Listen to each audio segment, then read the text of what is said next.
সাবধানে যেও মা, টিফিন খেতে ভুলো না।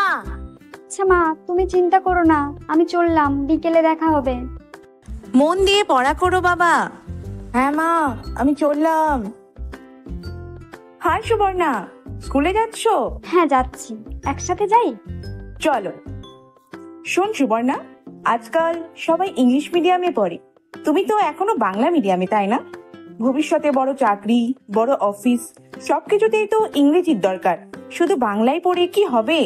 রাহুল, তুমি কি জানো আমাদের বাংলা ভাষাতেই কত ইতিহাস লুকিয়ে আছে? বিদ্যাসাগর, রবীন্দ্রনাথ, নজরুল এরা তো বাংলাতেই পড়াশোনা করেছেন। তারা কি বিশ্বকে জয় করতে পারেননি?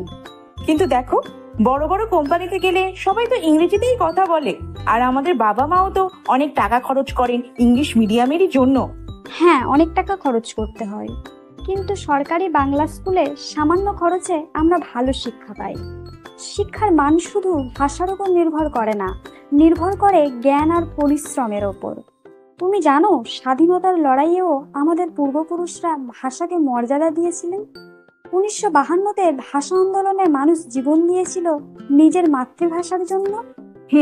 ঠিকই বলেছো, কিন্তু দুনিয়ায় তো সবাই ইংরেজি জানে, তাহলে আমরাই বা পিছিয়ে পড়বো কেন বলো?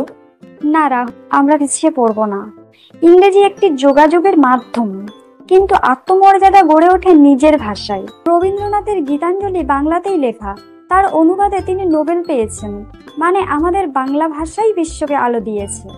আর একটা কথা মনে রেখো, যে জাতি নিজের ভাষাকে সম্মান করে না, সে জাতি কখনো বড় হতে পারে না।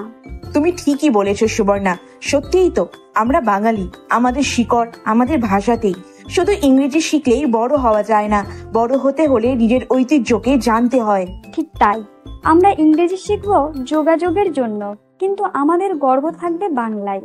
আমরা বাঙালি, আমাদের ঐতিহ্য ইংরেজির চেয়ে কোনো অংশে কম নয়।